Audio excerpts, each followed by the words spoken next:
نحمده ونصلي ونسلم على رسوله الكريم اما بعد اعوذ باللہ من الشیطان الرجیم بسم اللہ الرحمن الرحیم۔ معزز سامعین، 9ویں تراویح میں 11واں پارہ مکمل اور 12ویں پارے کے ابتدائی 4 رکوع سنے گئے۔ اللہ جل جلالہ نے اس حصہ تلاوت میں جو مضامین ارشاد فرمائے ہیں ان کا خلاصہ پیش خدمت ہے۔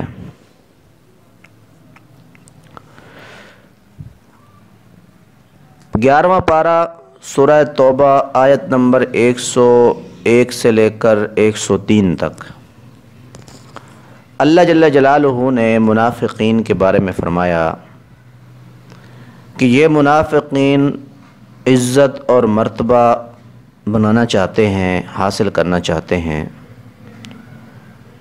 تو فرمایا کہ یہ لوگ ایمان اور اخلاص کے بجائے منافقت اور غداری کا رویہ اختیار کر کے جو مقام اور مرتبہ اور عزت حاصل کرنا چاہتے ہیں تو اس کی بجائے ان کو ذلت اور نامرادی ملے گی، اور یہ اسلام کے نشر و اشاعت کو روکنا چاہتے ہیں، اس کو ناکام بنانا چاہتے ہیں۔ تو اللہ جل جلالہ نے فرمایا ان کی ان کوششوں کے برعکس دین اسلام ان کی آنکھوں کے سامنے پھلے گا، پھولے گا، فروغ پائے گا۔ جناب نبی کریم صلی اللہ علیہ وسلم کو ہدایت کی گئی کہ غزوہ تبوک میں جو مسلمان سستی کی وجہ سے نہیں جا سکے، وہ مخلص ہیں، ان کے دل میں ایمان ہے، وہ توبہ کرنا چاہتے ہیں، انہوں نے توبہ کر لی ہے، اور وہ اس خوشی میں اپنا مال صدقہ کرنا چاہتے ہیں، وہ آپ کے پاس لے کر آئے ہیں، تو آپ ان کے مال کو، ان کے صدقے کو لے کر آپ انہیں پاک کریں اور ان کے حق میں دعائے مغفرت کریں۔ آپ کا ان کے حق میں دعا کرنا ان کے لیے باعث تسکین ہوگا، وہ خوش ہو جائیں گے۔ آیت نمبر 107 اور 108 میں اللہ جل جلالہ نے منافقین کی ایک چال کا ذکر کیا، ان کی ایک سازش کا ذکر کیا۔ جب نبی کریم صلی اللہ علیہ وسلم ہجرت فرما کر مدینہ منورہ تشریف لائے تو مدینہ منورہ شہر میں داخل ہونے سے پہلے جس مقام پر آپ نے پڑاؤ کیا، وہاں پہ آپ صلی اللہ علیہ وسلم نے جس جگہ پہ نمازیں ادا فرمائیں، اس جگہ پہ بعد میں مسلمانوں نے ایک مسجد بنائی جس کو مسجد قباء کہا جاتا ہے۔ قرآن حکیم نے اس مسجد کے بارے میں فرمایا کہ اس مسجد کی بنیاد تقوی پر رکھی گئی ہے، ایمان پر رکھی گئی ہے اس کی بنیاد۔ آپ صلی اللہ علیہ وسلم مدینہ منورہ شہر میں چلے گئے، مسجد نبوی وہاں پر اس کی بنیاد ڈالی گئی، تو آپ صلی اللہ علیہ وسلم اس مسجد قباء کے اندر ہفتے میں ایک دفعہ تشریف لے آتے، وہاں پر نوافل ادا کرتے۔ تو آج بھی وہاں پہ نوافل ادا کرنا مسنون ہے اس مسجد میں۔ تو منافقین اس مسجد کے مقابلے میں انہوں نے سازش کر کے جب حضور صلی اللہ علیہ وسلم غزوہ تبوک کے لیے تشریف لے گئے، اس سے کچھ دن پہلے انہوں نے مسجد بنائی، مسجد کے نام سے نام نہاد ایک مکان بنایا، اور آپ صلی اللہ علیہ وسلم کو یہ عذر پیش کیا کہ ہم حوادث کی وجہ سے جب بارش ہوتی ہے، طوفان ہوتا ہے، یا اس طرح کے موسمی صورتحال کے لیے موسمی صورتحال کے وقت ہمارے لیے مسجد نبوی میں پہنچنا مشکل ہوتا ہے، تو ہم اس میں نمازیں ادا کریں گے، بہانہ یہ بنایا، اور آپ صلی اللہ علیہ وسلم سے درخواست کی کہ آپ اس مسجد میں آ کر نماز پڑھیں تو یہ ہمارے لیے باعث برکت ہوگا۔ تو اس ضمن میں وہ ان کے دل میں سازش تھی. آپ صلی اللہ علیہ وسلم غزوہ تبوک کے لیے تشریف لے گئے. واپس جب آئے تو مدینہ منورہ پہنچنے سے پہلے اللہ جل جلالہ نے اس مسجد کی حقیقت بتا دی کہ یہ اس کی بنیاد تقوی پر نہیں ہے، اس کی بنیاد سازش پر ہے، لہذا اس مسجد میں آپ نہ جائیں، وہاں نماز ادا نہ کریں، اس مسجد کو گرا دیا جائے. چنانچہ حضور صلی اللہ علیہ وسلم نے کچھ صحابہ کو بھیج کر اس مسجد کو آگ لگوا دی اور اس کو صفاستی سے مٹا دیا. تو آیت نمبر 107 اور 108 میں اس کا ذکر ہے. آگے اللہ جل جلالہ نے آیت نمبر 111 سے لے کر 118 تک فرمایا کہ اللہ تعالیٰ نے مومنوں سے ان کے جان و مال خرید لیے ہیں کیونکہ وہ اللہ کی خاطر لڑتے ہیں. وہ اس سودا پر خوش ہیں اور ان کو خوش ہو جانا چاہیے. فرمایا کہ یہ بڑی کامیابی کا سودا ہے. جناب نبی کریم صلی اللہ علیہ وسلم کو ہدایت دی گئی ہے کہ آپ صلی اللہ علیہ وسلم نے کچھ منافقین کے لیے دعائے مغفرت کی تھی. تو فرمایا گیا کہ نبی صلی اللہ علیہ وسلم اور اہل ایمان کو یہ بات زیب نہیں دیتی کہ مشرکین کے لیے مغفرت کی دعا کریں، چاہے وہ ان کے رشتہ دار ہی کیوں نہ ہوں، جبکہ یہ بات واضح ہو چکی ہے کہ وہ جہنم کے مستحق ہیں. اگر حضرت ابراہیم علیہ السلام نے اپنے والد کے لیے دعائے مغفرت کی ہے تو اس کی حقیقت یہ ہے کہ حضرت ابراہیم کو جب علم ہو گیا کہ اس کا باپ خدا کا دشمن ہے تو حضرت ابراہیم نے ایک سچے وفادار مومن کی طرح اس سے بیزاری کا اعلان کر دیا. آیت نمبر 118 میں اللہ جل جلالہ نے ان 3 صحابہ کا ذکر کیا جو جہاد میں پیچھے رہ گئے تھے، پھر انہوں نے توبہ کی. ان کی توبہ ایک مثالی توبہ تھی، تو اللہ تعالیٰ نے اس کا ذکر کیا، ان کی توبہ کے قبولیت کا ذکر کیا. آیت نمبر 122 میں فرمایا کہ مسلمانوں کے اندر، ایمان والوں کے اندر کچھ لوگ ایسے ضرور رہنے چاہیے جو دین کا علم حاصل کریں، پھر لوگوں کو دین کی تعلیم آگے پہنچائیں. آیت نمبر 128 میں فرمایا کہ اللہ تعالیٰ نے تمہارے اندر تم ہی میں سے ایک رسول بھیجا ہے جو تمہاری تکلیف پر بہت پریشان ہوتا ہے، اس کو تمہاری تکلیف جو ہے پریشان کرتی ہے اور تمہاری کامیابی کا بڑا حریص ہے اور تمہارے لیے مومنوں کے لیے بڑا شفیق ہے، مہربان ہے. آگے سورہ یونس شروع ہو جاتی ہے. سورہ یونس میں اللہ جل جلالہ نے جو مضامین ارشاد فرمائے ہیں وہ توحید و رسالت کا اثبات، قرآن حکیم کی حقیقت اور حقانیت، قیامت کے وقوع کے دلائل اور فرعون حضرت موسیٰ علیہ السلام کا قصہ، اسی طرح کفر و شرک کا ابطال، کفر و شرک کا رد، ایمان والوں اور کافروں کی جزا اور سزا کا بیان ہے اور بعض شبہات کا جواب ہے، اور حضور صلی اللہ علیہ وسلم کو کفار کی ایذا رسانی پر تسلی بھی دی گئی ہے. اللہ جل جلالہ نے سورہ یونس کی آیت نمبر 3 سے لے کر آیت نمبر 10 تک توحید کا ذکر کیا. فرمایا کہ اللہ تعالیٰ نے 6 دن میں زمین اور آسمان پیدا کیے اور وہی کائنات کا نظام چلا رہا ہے، اور فرمایا کہ کفر کا طریقہ اختیار کرنے والوں کے لیے جو سزا ہے اس کا ایک طریقہ یہ بھی ہے کہ کھولتا ہوا پانی ان کو ملے گا اور دردناک قسم کی سزائیں ملیں گی ان کو. اور اہل جنت کے بارے میں فرمایا کہ اہل جنت جنت میں اللہ کی پاکیزگی بیان کریں گے اور کہیں گے کہ ہر قسم کی تعریف کا مستحق صرف اللہ ہی ہے. آیت نمبر 11 اور 12 میں فرمایا اللہ تعالیٰ لوگوں پر رحم و کرم فرمانے میں جتنی جلدی کرتا ہے ان کو سزا دینے میں اتنی جلدی نہیں کرتا، اور پکڑنے سے پہلے سنبھلنے کا موقع دیتا ہے. لیکن بندوں کا کیا طرز عمل ہے؟ فرمایا کہ اس کے برعکس جب انسانوں پر مصیبت آتی ہے تو خدا یاد آنے لگتا ہے، لیکن جب رحمت اور خوشحالی کا دور آتا ہے تو خدا کو اس طرح بھول جاتے ہیں گویا کہ برا وقت آیا ہی نہیں تھا ان کے اوپر۔ اور آگے فرمایا آیت نمبر 22 اور 23 میں کہ جب تم کشتیوں میں سفر کرتے ہو اور طوفان میں گھر جاتے ہو تو بھی تم صرف ایک اللہ کو پکارتے ہو اور پھر دعا کرتے ہو کہ اب نجات مل گئی تو اس کے شکر گزار بندے بن جائیں گے۔ میں کہ جب تم بچ جاتے ہو تو پھر سرکشی شروع کر دیتے ہو۔ آیت نمبر 35 میں اللہ جل جلالہ نے انسانوں کو دعوت فکر دی ہے۔ فرمایا کہ تم اندھے بن کر غلط رہنمائی کرنے والوں کے پیچھے کیوں جاتے ہو؟ اپنی عقل سے کام لے کر کچھ تو سوچو۔ اور فرمایا کہ ان سے پوچھیں کہ کیا تمہارے خود ساختہ خداؤں میں کوئی بھی ایسا ہے جو تمہاری درست رہنمائی کر سکے؟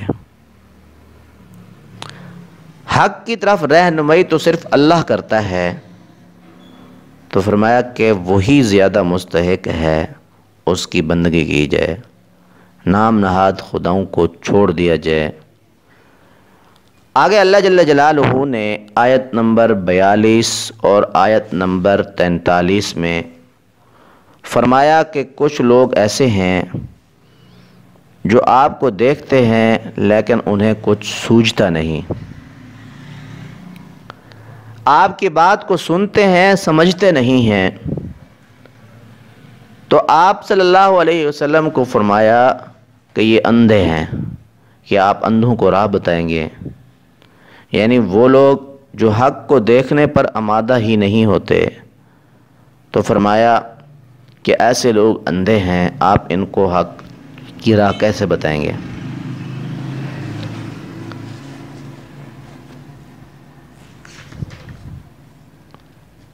آگے اللہ جل جلالہ نے آیت نمبر 57 اور 58 میں قرآن حکیم کی صفات کا ذکر کیا۔ قرآن حکیم سے متعلق فرمایا کہ اے ایمان والو تمہارے پاس نصیحت آ گئی ہے قرآن کی شکل میں، اور یہ وہ چیز ہے جو دلوں کے امراض کی شفا ہے، اور جو قبول کرے اس کے لیے اس میں رہنمائی اور رحمت ہے، اس پر تمہیں خوشی منانا چاہیے۔ فرمایا کہ یہ اس مال سے بہتر ہے جو تم جمع کرتے ہو، اپنے پاس جمع کر کے تم نے رکھا ہوا ہے۔ اللہ جل جلالہ نے آیت نمبر 61 تا آیت نمبر 65 جناب نبی کریم صلی اللہ علیہ وسلم کو کفار کی تکالیف پر تسلی دی ہے۔ فرمایا کہ اے نبی صلی اللہ علیہ وسلم، یہ لوگ جو باتیں بناتے ہیں اس سے آپ رنجیدہ نہ ہوں، عزت صرف اللہ کے اختیار میں ہے اور اس سے کوئی چیز پوشیدہ نہیں ہے۔ اور فرمایا کہ جو خدا پرست ہیں، خدا کے دوست ہیں، ان کے لیے دنیا اور آخرت میں خوشخبری ہے، ان کے لیے کسی قسم کا غم اور رنج نہیں ہوگا۔ آیت نمبر 71 اور آیت نمبر 75 میں دو عظیم الشان پیغمبروں کا ذکر ہے، حضرت موسیٰ اور حضرت نوح علیہ السلام کا۔ حضرت نوح علیہ السلام نے اپنی قوم سے کہا کہ اے میری قوم، اگر تمہیں غفلت سے بیدار کرنا ناگوار اور ناقابل برداشت لگتا ہے تو تم میرے خلاف جو کچھ کرنا چاہتے ہو کر گزرو، میں اپنے کام سے باز نہیں آؤں گا۔ اسی طرح حضرت موسیٰ علیہ السلام کا فرعون کے دربار میں جانا اور اس کو توحید کی دعوت دینا، اس کا بھی ذکر ہے۔ آیت نمبر 83 سے لے کر آیت نمبر 92 تک فرمایا کہ چند نوجوانوں کے سوا فرعون کے ڈر سے کسی نے یہ دعوت حق قبول نہیں کی حضرت موسیٰ علیہ السلام کی۔ حضرت موسیٰ علیہ السلام نے رب سے دعا کرتے ہوئے فرمایا کہ اے ہمارے رب، تو نے فرعون اور اس کے سرداروں کو دنیا کے مال و دولت سے اتنا نوازا ہے کہ وہ مخلوق کو گمراہ کر رہے ہیں۔ فرمایا کہ اے اللہ، اس کے مال کو غارت کر دے، اس کے دل پر مہر لگا دے۔ تو اللہ جل جلالہ نے فرمایا ہم نے حضرت موسیٰ کی دعا کو قبول فرمایا، اور فرعون پر اللہ کا عذاب نازل ہوا۔ فرمایا کہ جب فرعون ڈوبنے لگا تو اس وقت وہ بول اٹھا کہ میں اس اللہ پر ایمان لے آیا ہوں جس پر بنی اسرائیل ایمان لے آئی ہے۔ اللہ جل جلالہ کی طرف سے جواب ملا کہ اب تو نافرمانی کرتا رہا ہے اب تک، اب تو نشان عبرت ہی بنے گا، اب تجھے نجات نہیں ملے گی۔ اللہ جل جلالہ نے آیت نمبر 93 سے لے کر آیت نمبر 97 تک بنی اسرائیل جن کاموں کی وجہ سے تباہ ہوئی اس کا ایک سبب ذکر کیا، اور حضرت یونس علیہ السلام کی قوم کے بچنے کا سبب بھی ذکر کیا، وہ اللہ کے عذاب سے بچ گئی۔ فرمایا کہ ہم نے بنی اسرائیل کو نہایت عمدہ ٹھکانہ اور وسائل زندگی دیے، مگر وہ صاف صاف ہدایت کے باوجود مذہبی فرقوں میں بٹ گئے، اتحاد نہیں کیا۔ فرمایا کہ پھر بنی اسرائیل کے اندر صرف ایک ہی بستی ایسی ہے جس کو ہم نے عذاب سے بچایا، اور وہ یونس علیہ السلام کی قوم ہے۔ جب ان لوگوں نے اللہ کے عذاب کے آثار کو دیکھا تو اس وقت انہوں نے استغفار کی، اللہ سے اپنے گناہوں کی معافی مانگی، اللہ جل جلالہ نے ان کو معاف فرما دیا۔ آیت نمبر 104 اور 108 میں جناب نبی کریم صلی اللہ علیہ وسلم کو خطاب ہے کہ اے نبی صلی اللہ علیہ وسلم، آپ ان کفار سے کہہ دیں کہ اگر میرے دین کے بارے میں تمہیں شک ہے تو میں تو صرف اسی کی بندگی کروں گا جس کے قبضہ میں میری موت ہے، میری جان ہے۔ فرمایا کہ میں تو تمہارے پاس سچا پیغام لے کر آیا ہوں، جو قبول کرے گا وہ راہ راست پر آ جائے گا، جو خود گمراہ رہنا چاہے گا وہ کسی کا کچھ نہیں بگاڑ سکتا۔ آگے سورہ ہود شروع ہوتی ہے، 12واں پارہ۔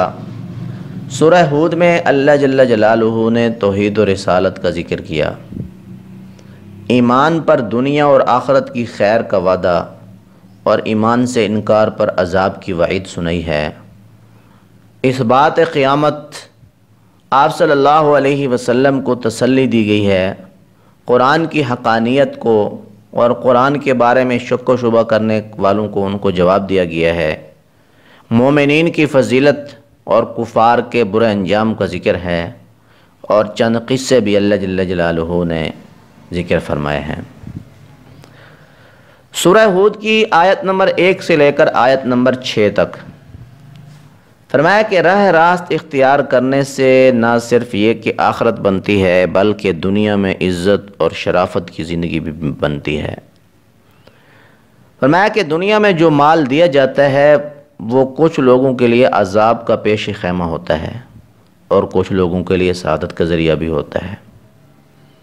اور فرمایا کہ جو لوگ مال پا کر شکر گزاری کا رویہ اختیار کرتے ہیں اللہ جل جلالہ ان کو عزت بخشتے ہیں۔ اور اس میں یہ بھی فرمایا کہ ہر جاندار کا رزق اللہ کے ذمہ ہے، اللہ نے اپنے ذمہ لکھا ہوا ہے، اس کے دنیا میں رہنے کی جگہ اور مرنے کے بعد اس کے سپرد ہونے کی جگہ یہ بھی اللہ جل جلالہ نے اپنے ذمہ لی ہے۔ اللہ جل جلالہ نے آیت نمبر 9 تا آیت نمبر 11 میں فرمایا کہ جب ہم انسان کو اپنی رحمت سے نوازنے کے بعد محروم کر دیتے ہیں تو وہ فوراً مایوس ہونے لگتا ہے، مصیبت کے بعد اچھے دن آتے ہیں تو پھر پھولا نہیں سماتا۔ فرمایا کہ مگر نیک اور صبر کرنے والوں کا یہ شیوا نہیں ہوتا، وہ ہمیشہ اللہ کا شکر ادا کرتے ہیں، مصائب پر وہ صبر کرتے ہیں۔ قرآن حکیم کی حقانیت کو آیت نمبر 13 اور 14 میں بیان فرمایا، اور قرآن حکیم کے بارے میں ایک چیلنج ہے۔ اللہ جل جلالہ نے اب تک تیسری جگہ میں یہ چیلنج ذکر کیا ہے کہ اے کفار، اگر قرآن مجید انسانی کلام ہے جیسا کہ تمہارا اعتراض ہے تو پھر اس جیسی 10 صورتیں تم بھی بنا کر دکھاؤ، ورنہ تسلیم کر لو کہ یہ اللہ کا کلام ہے۔ اللہ جل جلالہ نے ایمان اور کفر، مومن اور کافر کی مثال کو آیت نمبر 23 اور 24 میں بیان فرمایا، اور فرمایا کہ ان دونوں فریقوں کی مثال ایسی ہے جیسے ایک اندھا اور بہرا ہو اور دوسرا دیکھنے اور سننے والا ہو۔ فرمایا کہ جس طرح یہ دونوں برابر نہیں ہو سکتے تو اسی طرح ایمان اور کفر رکھنے والے یہ بھی برابر نہیں ہو سکتے۔ فرمایا کہ جس طرح اندھا اور بہرا اس کا طرز عمل ہوتا ہے، اس کے مقابلے میں دیکھنے اور سننے والے کا طرز عمل ایسا نہیں ہو سکتا۔ ایمان اور کفر کی مثال بھی یہی ہے، مومن اور کافر کی مثال بھی یہی ہے۔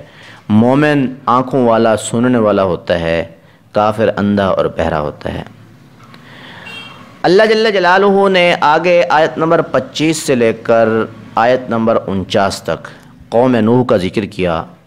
حضرت نوح علیہ السلام کی عظیمت کا ذکر ہے، قوم کی نافرمانی کا اور قوم کی بدعملیوں کا، قوم کا حضرت نوح علیہ السلام کا مذاق اڑانا، اس سب کو اللہ جل جلالہ نے تفصیل کے ساتھ ذکر کیا ہے۔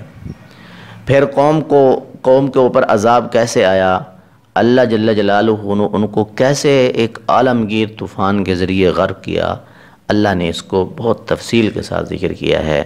اللہ جل جلالہ ہم سب کو ایمان کی دولت سے نوازیں اور ہم سب کو قرآنی تعلیمات پر عمل کرنے کی توفیق بخشیں۔ وآخر دعوانا ان الحمد للہ رب العالمین۔